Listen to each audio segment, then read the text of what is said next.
चलिए दोस्तों, मैं देवेश कुमार पाठक एस्ट्रोलॉजर आप सभी का अपने YouTube चैनल अल्टीमेट ज्योतिष गुरु में हृदय से वंदन करता हूं। महत्वपूर्ण वीडियो दे रहा हूं आपको मैं, जो इलेक्शंस होने वाले हैं उनके बारे में। लेजिस्लेटिव असेंबली के जो विधानसभाओं के आप लोगों के लगातार क्वेश्चंस आ रहे थे, मैं कैलकुलेशन कर रहा था अलग अलग स्टेट्स की।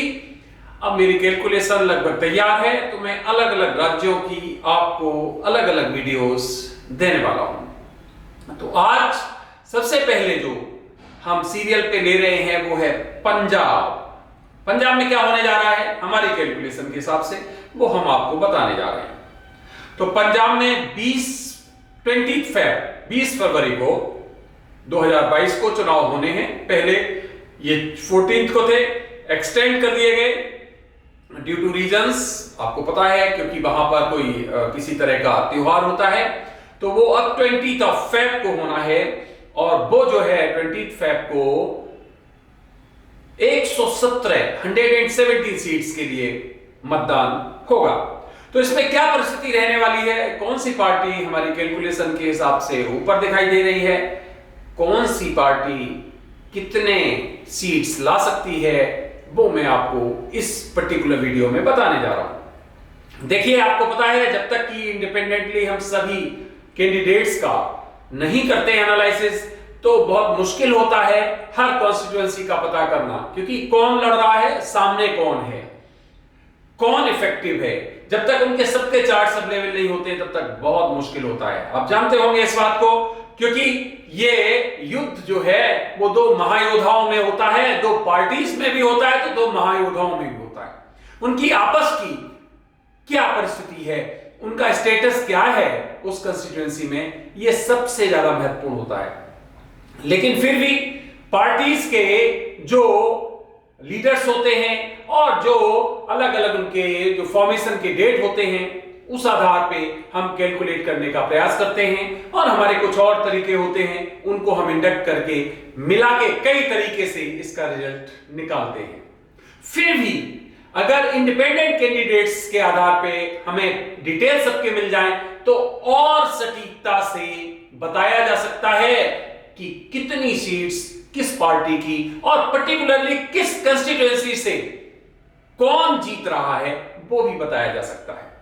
तो चलिए देखते हैं कि पंजाब की परिस्थिति क्या रहने वाली है। आगे बढ़ने से पहले अगर चैनल सब्सक्राइब नहीं किया है तो चैनल सब्सक्राइब कर लीजिए, शेयर करिए अपने ग्रुप्स में, अच्छा लगता है तो आप इसको शेयर करके और लाइक भी करिए। चलिए, क्या है पंजाब की परिस्थिति इन चुनावों में जो हमारी कैलकुलेशन के हिसाब से मैंने निकाली है। सबसे पहले जो इसमें टॉप मींस लीड कर रही है जो पार्टी, वो है आप। इसका मतलब है कि आप जो है आम आदमी पार्टी जिसको कहा जाता है, वो इनमें लीड कर रही है। और इसकी जो सीट्स हमारे पास आ रही हैं वो आ रही 40 से 46 के बीच में। 46 मैंने टॉप निकाला था, लेकिन एक रेंज लेके चलते हैं 40 to 46। इसका मतलब है इन बिटवीन ये कहीं पर इसकी सीट्स आ सकती हैं। तो टॉप हमारा 46 मैंने कैलकुलेट किया हुआ है, लेकिन हम इसको 40 to 46, तो आप जो है वो नंबर 1 पर हमारी कैलकुलेशन के हिसाब से दिखाई दे रही है। सेकेंड जो पार्टी है वो है कांग्रेस। पंजाब में कांग्रेस की जो परिस्थिति आ रही है वो मैंने कैलकुलेट किया है 31 से 36। इसको 31 किया है, इसको हमने 31 किया है, तो इसको हम 31 36 ले लेते हैं, क्योंकि ये हमें ऊपर की तरफ जाता दिख रहा है। 46 से नीचे आता दिख रहा था तो 41 to 46 बताया, 31 से अपर दिख रहा है तो 31 से 36 बताया। वैसे मैंने 31 कैलकुलेट किया है।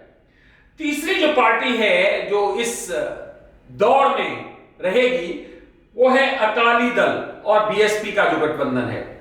उनकी जो सीट्स हैं वो 23 कैलकुलेट की हैं, 23। इसका मतलब है कि ये फिर एक बार हमारी वही 18 to 23 कैलकुलेट किए हैं, तो 18 से 23, क्योंकि ये भी हमें डाउनवर्ड दिखाई दे रही हैं। चौथी जो पार्टी है वो है बीजेपी प्लस अमरिंदर का जो आपस में समझौता हुआ है, उनकी उनकी सीट्स बहुत नुकसान बहुत करने वाले हैं। ध्यान रखिए, कई कैंडिडेट्स का बहुत नुकसान होगा वोट्स में, और इनकी सीट्स भी जो है वो 9 कैलकुलेट की हैं। तो इसको हम 6 to 9 रखते हैं। 6 to 9 इसका मतलब है कि जो कैलकुलेशन है वो 9 का है, 6 to 9 रखते हैं। और अगली जो पार्टी है वो है संयुक्त समाज पार्टी, या जो भी किसानों ने पार्टी स्थापित की है वो, और वो भी नियर बाई आ रही है 8 सीट्स की, 8 हमने कैलकुलेट की, तो उसको भी हम 5 to 8 लगा सकते हैं। इस तरह से ये मैंने रेंज दिया है आपको। अब मैं अगर एग्जैक्ट फिगर में इसको जो मैंने कैलकुलेट किया एक बार बता दूं और फिर रेंज दोबारा बता दूं तो आपको समझ में आ जाएगा। आपकी मैंने एक जो फिगर किया था कैलकुलेट 46 किया था, तो हमने इसको 41 to 46 किया। कांग्रेस का हमने 36 कैलकुलेट किया था, तो 31 to 36। अकाली दल बीएसपी का ये 18 to 23, हमने 23 कैलकुलेट किया है। और बीजेपी अमरिंदर 9 कैलकुलेट किया है, तो 6 to 9। और संयुक्त समाज पार्टी 8, 5 to 8। तो ये रेंज हमने बाद में बताई है, अपना आपको फिगर भी बताया है। अगर हमारा एग्जैक्ट फिगर कैलकुलेट करोगे तो ये 170 सीट्स बैठेगा जाके। इस तरह से जैसा कि मैंने प्लस माइनस बताया है आपको, अगर उस तरह से देखेंगे तो भी ये 117 बैठेगा। इस तरह से टोटल सीट्स 117 हैं। और पंजाब में एक हंग असेंबली दिखाई दे रही है, एक हंग असेंबली दिखाई दे रही है, जिसमें आप नंबर 1 पे लीड करते दिखाई दे रहा है और नंबर लास्ट में संयुक्त समाज पार्टी। हालांकि हमने आपको फिर बताया इनके कोई पर्सनल डिटेल्स नहीं है, पार्टीज के आधार पे, उनके लीडर्स के चार्ट्स के आधार पे काफी मेहनत करके ये हमने निकालने का प्रयास किया है, लेकिन व्यक्तिगत रूप से हमारे पास चार्ट्स अवेलेबल नहीं है। इसीलिए इसमें कितना एग्जैक्ट कैलकुलेशन रहता है ये हमें रिजल्ट्स के बाद ही पता चल पाएगा, क्योंकि जो मोड हम अपना रहे हैं वो मोड पूरी तरह से सत्य होगा, इसमें हमेशा संदेह रहता है जब तक कि व्यक्तिगत कुंडली का आप विवेचन ना करें। अगर 4 कैंडिडेट्स हैं एक पर्टिकुलर असेंबली की कंस्टिट्यूएंसी से, तो आप वहां क्या करें कि चारों का कैलकुलेशन करें, तब आप पता कर सकते हैं कि यस ये सबसे टॉप पर रहेगा बंदा। फिर भी हमने जो कैलकुलेट किया है उस आधार पे 117 सीट्स का पंजाब में ये लेखा जोखा दिखाई दे रहा है। 10 मार्च को रिजल्ट आएंगे, तब हम खुद मिलाएंगे, आप भी मिलाइए कि हमारे ये कैलकुलेशन कितने पास रहते हैं। तो आपने ये वीडियो देखा उसके लिए बहुत बहुत धन्यवाद। आगे मैं और राज्यों का भी विवेचन आपको देने जा रहा हूं, जिसमें उत्तराखंड है, यूपी है, देन आपका गोवा है। इनके भी मैं आपको कैलकुलेशन बहुत शीघ्र अलग अलग वीडियोस के थ्रू दूंगा। तो जुड़े रहिए, देखते रहिए अल्टीमेट ज्योतिष गुरु। आपने अपना अमूल्य समय दिया, उसके लिए आप सभी को हृदय से नमन। मेरी तरफ से आप सभी को ओम नमः शिवाय, नमस्कार।